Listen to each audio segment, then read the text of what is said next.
Welcome to Perspective, a podcast where we uncovered the untold stories of ordinary individuals with extraordinary journeys. I'm your host, Victor Koh. In each episode, we go beyond resumes and surface success to explore the choices, challenges, and convictions that shaped the people behind the titles. This isn't about promoting perfection. It's about learning from real experiences so we can grow with clarity, courage, and conviction. Let's get started.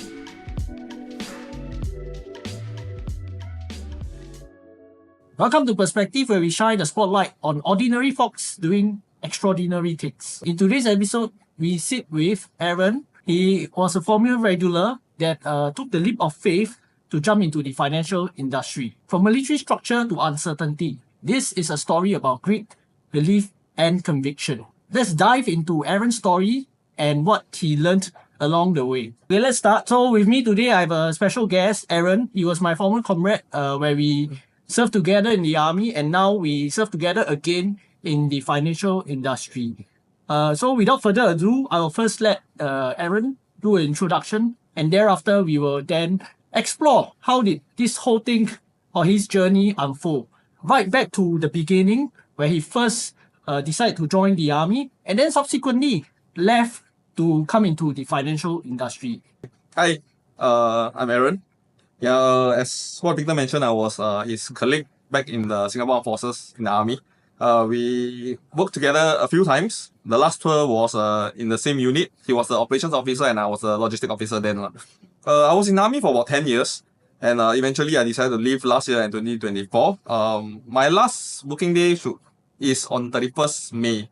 Then as of 1st June 2024, I ORD lah. So that's how my first part of my journey unfold. I left the army and then I joined the financial industry. So, okay, can you bring us back to the beginning, right? What exactly led to you signing on, right? We had our informal conversations. I was not aware when we were informed that you ever tried to become a pilot before. Right, so maybe can you share with us, like, how did you, from wanting to become a pilot to becoming a SAF regular, and then with that conviction to sign on, then what happened that led to you eventually leaving the army? And then we can explore the second part later about you coming into the financial industry. What did you see and what happened? Right, so maybe first, can you share with us what led you to sign on in the first place? Okay. I think we... To start off this story nicely, I bring us all the way back to before my days in the army. So I was from a humble family background. The number of travel opportunities I had then when I was a kid was very, very, very little. I mean, I could easily use 2 hands to finish counting the number of trips I had to overseas. Then I keep thinking, why I don't have the opportunity to be like my other friends who get to travel every holiday, June holiday, December holiday, back when they were in school to like different countries. So I kept thinking to myself, what are the opportunities that I need to create for myself in order to be able to live this kind of life where I get to travel the world, etc.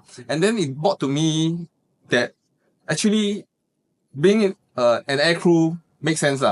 But then at the time, aircrew, heavily dominated by the female population, air stewardess and stuff. You don't really hear air steward much. So the more instinctive answer to this is, to be a pilot . I mean, I get to fly every now and then, and it's part of my career. I get to earn money, and then I get to travel the world. So at that point of time, I have always wanted to be a pilot. So here comes the first opportunity. I did not know about Junior Flying Club. When I was young, nobody taught me about that. I did not have the proper knowledge and understanding of this thing called the Junior Flying Club. So my first instance where I get an opportunity to be a pilot was in the army . I heard about this thing called Air Force pilot. Okay, so here comes my opportunity. So before I even enlisted, I think not many people know that I was being selected to go to NVU, the Naval Diving Unit. Oh, this is new to me. Yeah.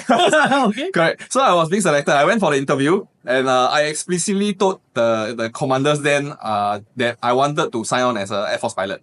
And then upon hearing that, right, they immediately struck off my name lah. So that could be one trick that you, if you don't want to go to the unit, you could do that lah. Yeah. So eventually I went to apply to be a pilot when I went to normal BMT, which is in Pulau Tekong.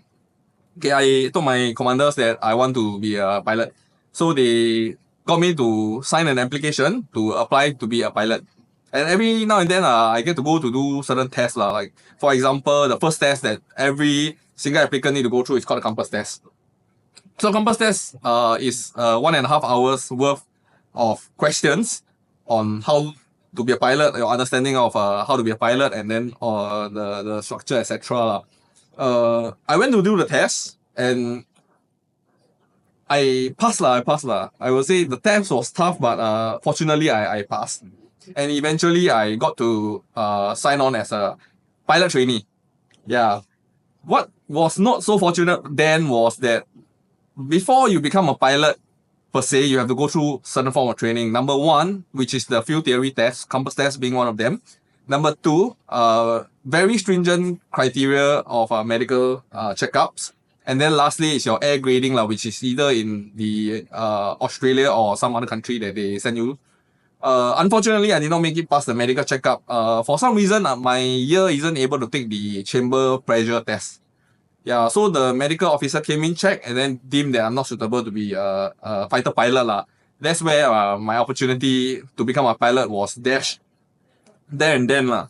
And I got knocked back to my life, being sent back to OCS Army.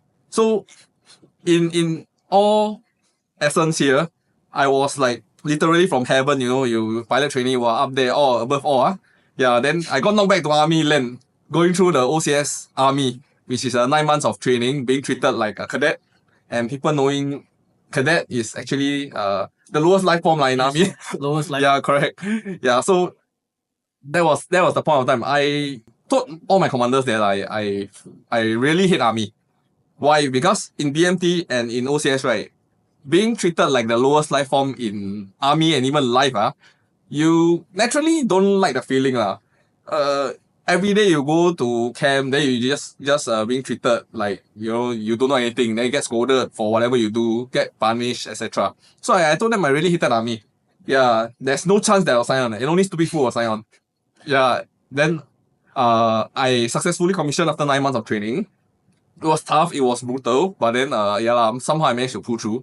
And then I got sent to a unit to become a platoon commander then. Yeah, so being a platoon commander, right, you have to take charge of men. Yeah, you have sergeants to take charge of, you have men to take charge of. Yeah, at that point of time, there is a different kind of responsibility being bestowed. I would say bestowed upon the rank, of officer rank. Every single decision I make impacts the life of 27 to 29 other men that's under my charge. So this responsibility is very refreshing. It's something that I never knew I would enjoy doing lah. Why? Because in Army, BMT, OCS, you just have to follow orders, get scolded, get punished. But now, your decision will lead to your men being punished, being scolded. So you have start thinking a lot more before you make certain decision. And then at that point of time, I was like, wow, this responsibility is actually quite refreshing lah. To me, it's like, wow, this responsibility to me is more than like at home. I'm the oldest son lah. I have 2 younger sisters with me in the family, and then usually when I say something, right, all 3 of us get scolded, we just laugh it off, and etc. But this one is different, no? This 27 to 29 men of mine, right, has no relation to me at all. So whatever decision I make, cause them to get punished or scolded, right, I will feel extremely guilty about it. Yeah, so I will try my best to, do things right, so that, my guys, right, will have the best NS experience they could ever have lah. And then at that point of time, I was thinking, hey, actually Army isn't that bad lah. I can consider that being part of the career, which is eventually why I signed on. So I guess it was a huge shift from being a cadet, not knowing anything, then yes sir, kena scold. Then maybe at the point of time, may not even like the responsibility, right? Yeah. Until then, when the responsibility and the power suddenly got bestowed to you, and then you realize that actually, in a way, it helps to grow you. Yes, yes. right? Because now every decision you make don't only impact yourself.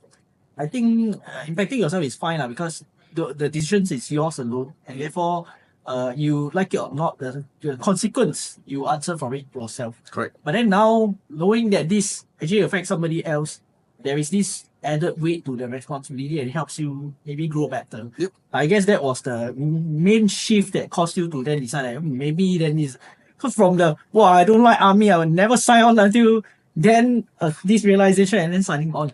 Okay, so after your PC, that was when you then decided to sign on. Yes, correct. I see. Okay, can. So now that we have a better understanding of now, you see, I also learned something new today. I didn't know he was actually selected to go NDU. Then now he give you a life hack lah, but please don't lah. Then later you see the pilot application, a lot of people applying to be pilot. Okay, so the next part is how long did you serve in the army? Then after which then you decided to leave. That was at which point? 10 years. 10 years. Yeah, I signed on in the year of 2014. Then I left last year, which is 2024. Yeah. So maybe can you share with us like what happened briefly that led you to not wanting to sign on, not even liking army in the first place, to then finding the conviction to sign on, then subsequently 10 years later deciding to leave the force. So can you give us a gist and understanding of what happened? What have changed? Okay, so I would summarize my tour in the army. I would say tour lah, or career in the army in 3 different parts lah. So first part was my PC tour. Yeah, so being a regular PC, the responsibility is a lot more different than an NSF PC, because an NSF PC, essentially what you have to do is to make sure your guys get the best NS experience out of 2 years lah. But being a regular, apart from doing that, you have another responsibility. It's called career responsibility lah. You have to do certain tasks. You need to impress certain commanders. Make sure you show your potential, and then slowly progress up the career ladder lah. So that's the difference between a regular and NSF. So at that point of time, as a PC, I did not do that well, to be honest. I did not do that well. Why? Because I did not understand the difference. Yeah, I was behaving like a NSF PC, even though I was a regular then. So I did not, go out of my way to do or take up additional tasking, try to, do the best of my abilities, but more towards like every day I just trying to make sure my men are happy, etc. So I only did like half the job, I would say. Okay, then eventually I learned this when I got to the second part of the career, which is my trainer tour. So the trainer tour, right, I interacted with a few group of people. Number one, trainee group. Okay, I was running training, making sure training syllabus are all made perfectly nicely for the trainee to train and then eventually go on their NS journey lah. Then another group of people is called the NS men. So I hear two very different perspective, and it's very, very vast difference. Why? NSF, being NSF, they are just here to make sure they finish their 2 years of tour.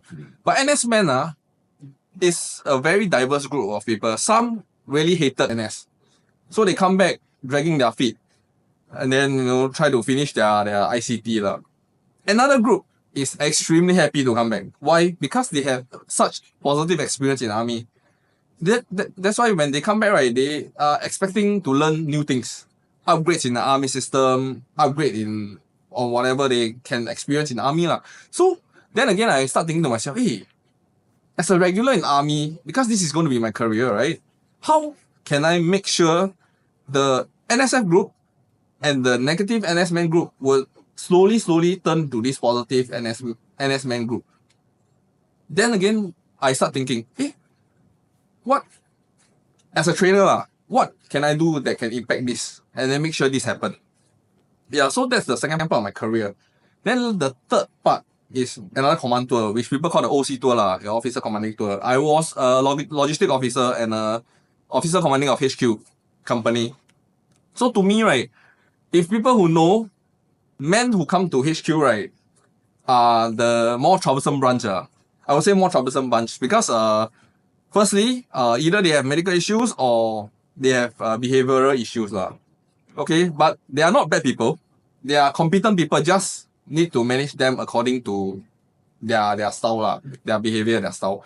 So at that point of time, it gives me another form of challenge.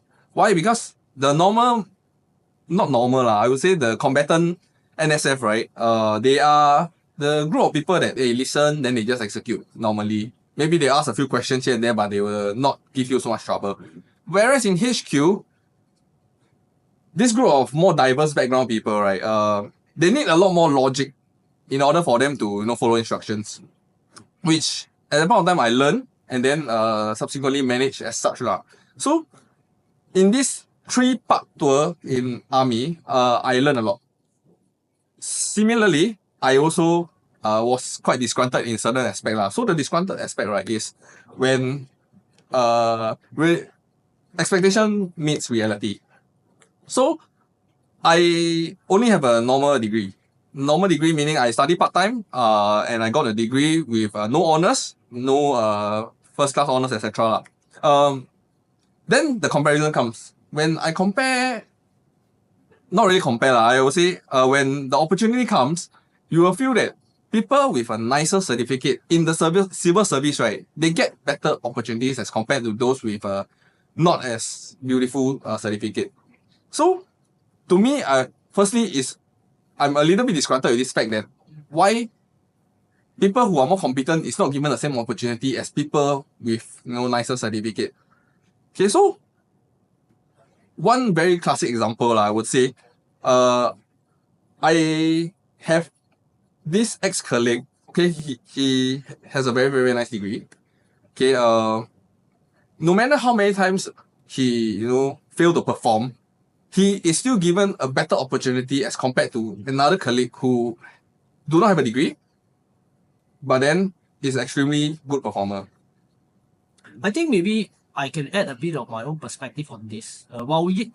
Because our background are generally quite similar, right? I'm also a non-grad to begin with, and then I also took part-time studies. Yep. It took me 7 years to get my degree. I do think that, I must agree to some extent that I also have that same disgust years back, because there is a difference in the pay scheme. Correct. Right? But then I don't think that there is a better way, in my own opinion, because the academical standings to some extent is the very first, in a way, evidence or reference point and data points in which they have when we decide to sign on. Because they don't exactly have other data that tells you how competent you are. I mean, I heard this saying about the degree is not about you knowing the technical skills, but it is in a way proving that you can stay committed and disciplined throughout that journey. Alright. So again, the question is, what did that degree actually measure? What's the measurement when someone have a degree? Is it that this guy is smart, or actually is also a proxy measurement of the person's level of discipline and commitment to follow through on a task?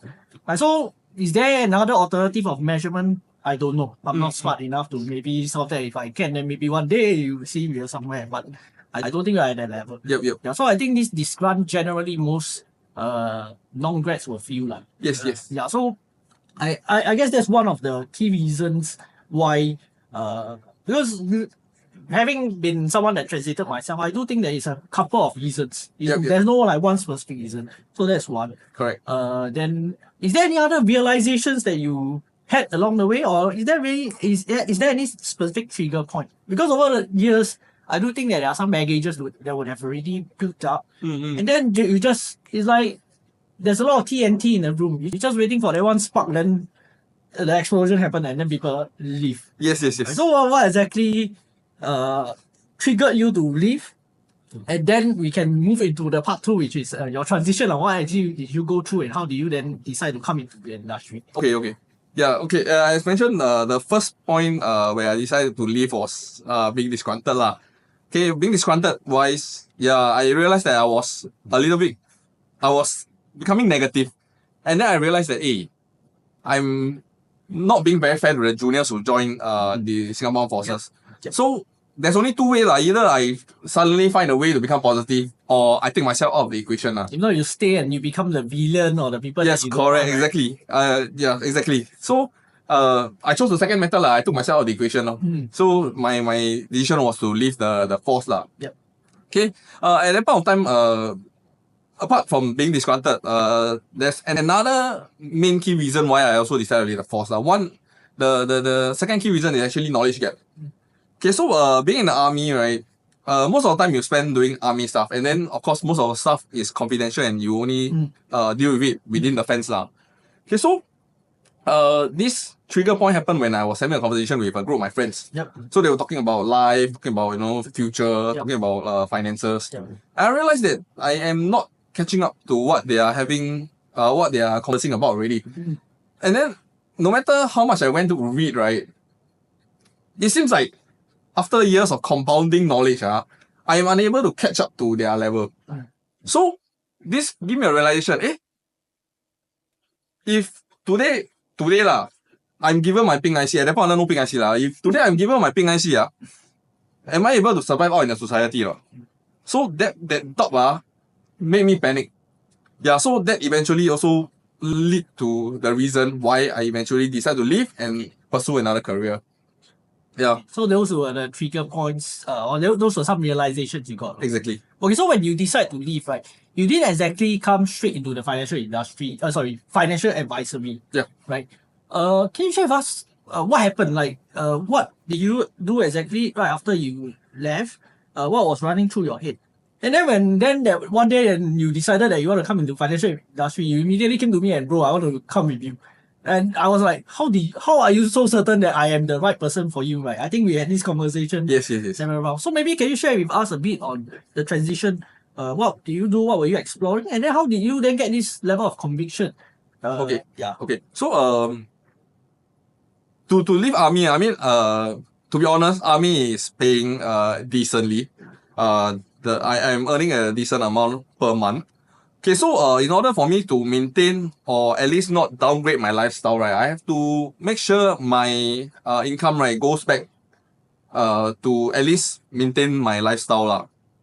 So there were a few options out there. If I were to go to a normal, to join a normal firm, being a normal employee, executive, etc., and slowly climb up the corporate ladder, it will take me years lah. So I do not want that. So I started looking out maybe at the bank. So maybe after 1-2 years I can start climbing the corporate ladder. But then again, it's going to take 1 or 2 years, etc., or even longer. So naturally I tend to look at something that shows me sky is the limit, which is sales. It is also closely related to the financial industry. So the first natural option at that point of time or last year was property. Because for some reason property prices are hiking, and it seems like property is the booming industry lah. So I went to actually sign up to study about property and getting a property license. But the problem with this is for property license you have to take 2 papers. You have to go through a course, 18 module courses. Then you need to sign up for the exam, which is through a bidding system lah, because I think the subscription rate is just way too high. You need to go through a bidding system, and even after the bidding system, you need to go through a ballot lah to secure a slot. And then every single time you do this, it's 4 months difference lah. So people essentially will try to go for the first attempt, which is 2 paper, RES1, RES2. The passing rate, to be honest, is not high. I don't think it's even like 15% passing rate. Okay, so yeah, being a normal person myself, I also failed the first attempt. Yeah, then I was thinking, wow, then in order for me to go for my second attempt, I need to wait for 4 months. That means I either have to, be in the army for another 4 months, or I just go out, look for another job for another 4 months, which I decided to, look for other alternative lah, at that point of time.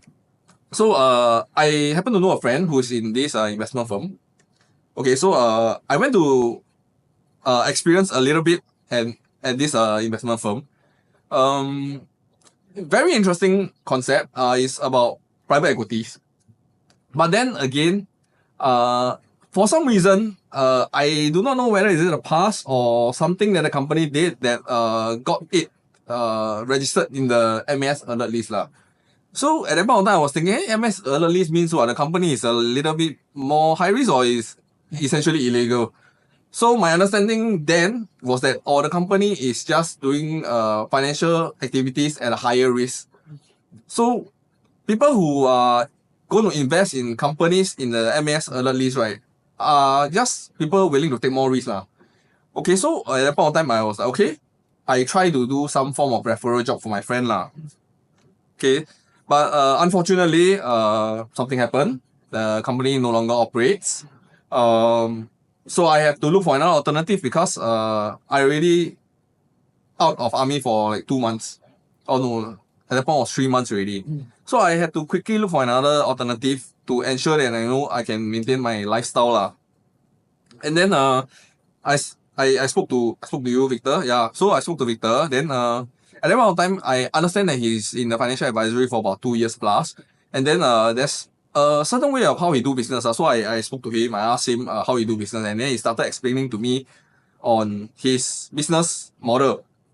So it's a lot more different as compared to some of the financial advisors that I met in the past. Okay, Victor's model is entirely about life planning. It's about financial life, retirement planning, etc. It's not just like product. It's not about I come here, I just trying to tell you this new product, etc. Then it caught my interest. Yeah, so it caught my interest actually. Wow. Actually, financial advisor is not just I come here, I got insurance, I sell you insurance. No. It's actually more than that. It's actually helping a person gain clarity of his own life, how to eventually reach their retirement goals. So that got me interested. So why I am so committed to join Victor is because of this, number one. Number two is because I worked with him in the past. I know he's someone who holds values at a very high level. So I know that this guy I can trust, I can follow, he will lead me to somewhere I want to be in the future. Which is why I come to him, I straight away say I want to join you. I spoke to other people, but I know you are the one that I want to join and I want to partner with. Which is the reason why I eventually joined you. Okay, so thanks, bro. I mean, now as you speak, right, that you make me recall something. I remember when I quit, right?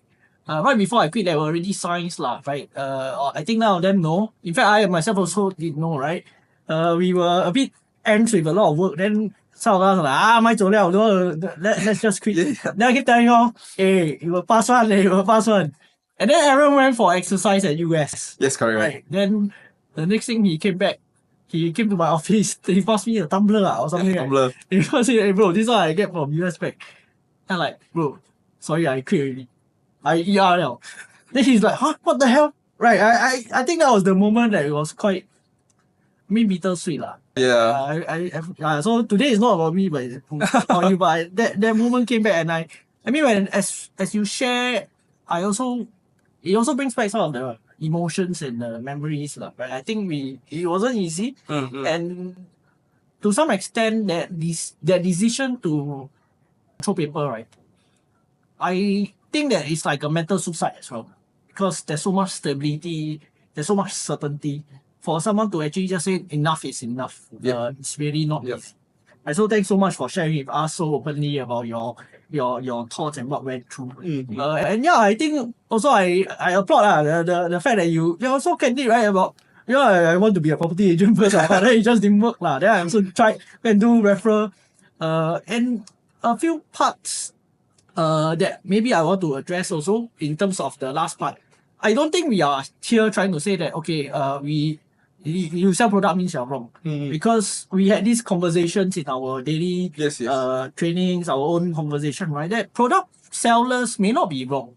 Because every product is created with an intended audience. So what's important is finding the right audience that suits the product and then selling to the right audience. Then you want to be a product seller, then go ahead, that's fine. Okay. But then if not, then it's about life planning. Yes. And I think we can probably connect better because one, we worked together before. We know each other's style. We know what we stand for. And I recall when we first know one another, we didn't really like one another, right? It was like so many years back. Like you were then, you platoon commander, then I was, I think, course commander or something. Right?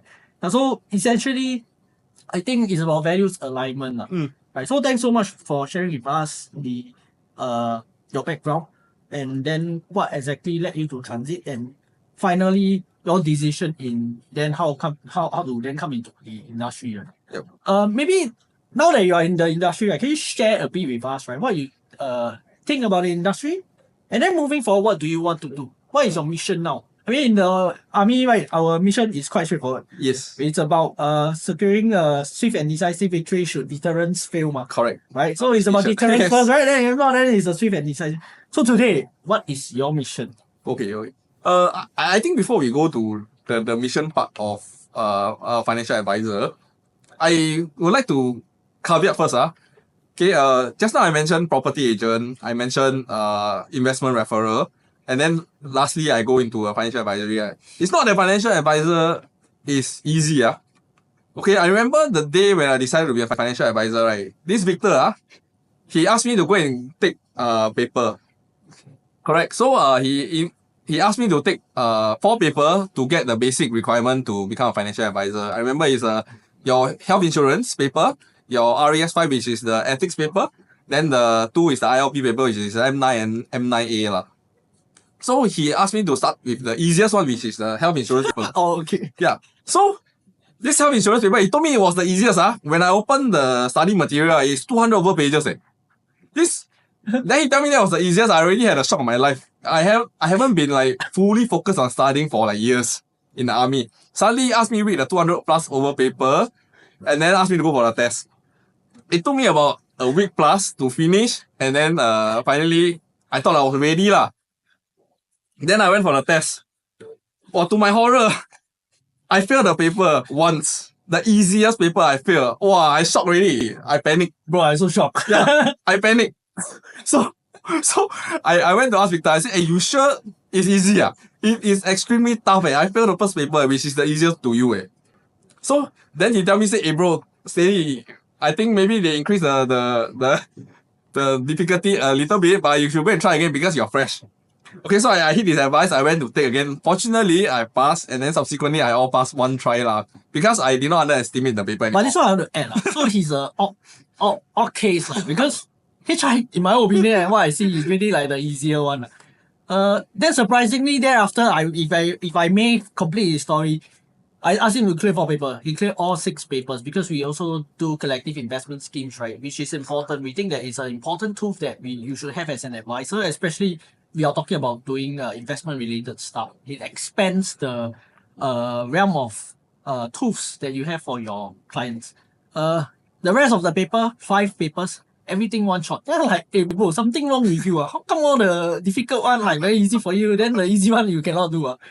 Then recently we cleared GI, right? Then I was worried that this thing will repeat again. But hey, okay, he cleared everything one shot. Yeah. Okay, now bring back to the topic of the mission, right? Okay, so I think being a military person, the mission is very important. The mission sets our objective to what we aim to do lah.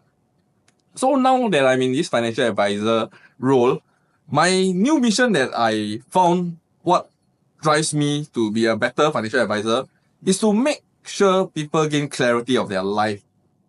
Okay, why I say that? Because when I was younger, before I even signed on, I was very clear of my retirement plan. I wanted to retire at the age of 60. I want to have 5,000 passive income monthly. Okay, and at that point of time, I signed on. I started pursuing this objective. But then, as an officer, right, the ego kicked in. I thought I was extremely good. I thought I knew what I was doing at that point of time to reach my eventual state lah, which is the retirement of 60 years old and then 5K passive income. I started throwing my money all over the place, doing investment. Got friend want to come tell me about investment. I throw my money there, just invest. I don't even know what I was doing. But when actual people come and explain to me, I thought I was super good. I was like, hey, don't need lah, bro. I know what I'm doing, man. I already invested a lot. So don't need to listen so much. Even that time Victor, when come talk to me, right, I told him, say, I got a lot of investment. You don't need to worry about me. Yeah, then before I decided to leave and join Victor, right, I went to do a review of my own portfolio. Then I realized I'm all in red. Yeah, why the reason is because, yeah, I invested a lot. I thought I was diversifying my portfolio, but in actual essence, right, all my investment, right, is under one asset class. So being all in one asset class, right, although it's all in different places, right, what in the same asset class, meaning if the market today go downhill, this asset class affected, right, all my investment will get affected, which is why my numbers were all in red. So, at that point of time, I was like, shit, on read, I'm extremely far away from my retirement goal already. Why? Because I was expecting, gains and like dividends along the way so that I would slowly build up to my retirement pot lah. But then the reality hit my face. So this was one of the reasons why I thought that I come into this industry, I learned the skills, the way people who succeeded do planning on their life, on their retirement, and subsequently even legacy. I want to bring this knowledge to people out there. I want to advise people properly, make sure that they gain clarity of their life, of their plan, and how to get there. I think that's very important. Most people think they know, but actually when the numbers hit their face, right, they get the shock of their life lah. Some of my clients actually have this realization. So I thought that if people out there is seeing this podcast, they should really ask this question to their financial advisors. Ask them, tell them that you have this objective, and then ask them to devise a plan for you, help you gain clarity on how to get to the eventual end state. I thought that is the mission that I set out to do lah. I see. So actually, it's a bit like our time in SAF lah, right? Yep. When we first determine what is the objective, and then from there, then what is the operations plans that's gonna help you get to that objective. Yes, correct. I recall recently you did a sharing right with the group of regulars. Yes. Navigation, exercise, Correct. navigator, right? So essentially, I think planning to some extent is really also like that, right? It's about understanding your end and then how to get there. And I think there are big terms that we constantly hear people throwing out, but then the question is, are we really doing it properly? So for example, earlier you mentioned diversification. Yep. The question is how then to diversify, and what exactly is diversification? Sometimes over diversifying itself is also a problem. Yes. Right? Because you have exposure everywhere, then it's not so straightforward, right? So these are big terms. So I think now that what I'm hearing from you, I feel that the conviction is something that comes and stem from your own individual experience, right? Having went through the stage where you think, wow, I know, officer, I know lah, I don't need to teach me lah, I am somewhere one. To then having that realization. I mean, I went through the same stage as well. I think it really humbles us. And maybe for many, financial advisory it could be seen as a sales job. Yes, it's in the sales industry to some extent, but I don't think it is just that. It's beyond that. It's actually, I feel those that are in this industry will understand that it's a growth journey. Yep. It's one in which humbles you deeply. It's one in which really tests a lot of things. It amplifies your flaws or brings out your strength. Right? You are very disciplined, then I think this is where you will see, wow, this guy knows exactly what to do. Then his day to day he can carry on and run. Right? So I think these are some of the things. So your mission now is essentially to help people right? Get to their end without having to go through the same pitfalls and the experience that you have. Correct. Okay. Yeah. Okay, can. So maybe, I think we kind of already achieved the intent of this podcast. 3 things that I wanted the audience to take away. One is to get a sense of Aaron's background. Like, why would someone, interestingly, don't like army to then sign on and then thereafter decide to leave after 10 years of service? And after leaving, what was the thing that led him to transit and then comes into this industry? And then finally, what's next? And whether are you the right person or the group that may want to consider working with him or he can value add to, right? So if our listener out there, you are also facing the same challenges, the uncertainty that you have with life, please feel free to reach out to Aaron. I think he will be more than ready and happy to share with you his life experience. Not to prove that he is better than you, but to, in a way, make sure that you don't go through the same pitfalls and then go suffer the same hardship. I think, one quote that I learned from Aaron is he told me this. This is something that he hold close to. Right? I remember he told me he's one of the army commanders told him, I don't Yes, wish correct. on that. But essentially, a smart person learns from his mistakes. Yes. Right? But a wiser or a smarter person learns from other people's mistakes. Today, we are not here to tell you we are smart. Oh, I know everything. I think we are past that stage. We know we are not. We don't have the monopoly of knowledge. We don't have the monopoly of experience. But we do know one thing. We don't want you to suffer the same thing that we have suffered. And of course, if you are willing to share with us some experience and also help us elevate and grow to the next level, I'm pretty sure we are also open Yes, to it, right? definitely. Yeah, so I think we've come to the end of the podcast. You got any final last words you want to share? You still got some time. Final last words. I think just the last advice that I will give to our listeners here. Take ownership of your own life, lah. You only have one chance. Don't go and gamble it. Okay, make sure you have clarity all the way throughout your whole life. Okay, every single aspect of your life is important. Why? Because it's only one time. Okay, you only get one time to make it right. If you screw up, maybe you got some time, but you will take a time penalty lah. Okay, if you don't care about it at all, that's on you. Okay, but don't blame anyone if you don't get or you don't achieve what you aim out to achieve lah. Okay, so go and gain clarity of your own plan on how to eventually achieve your end state. That is very important, and I thought that every single listener out there should and prioritize on this because it's your life.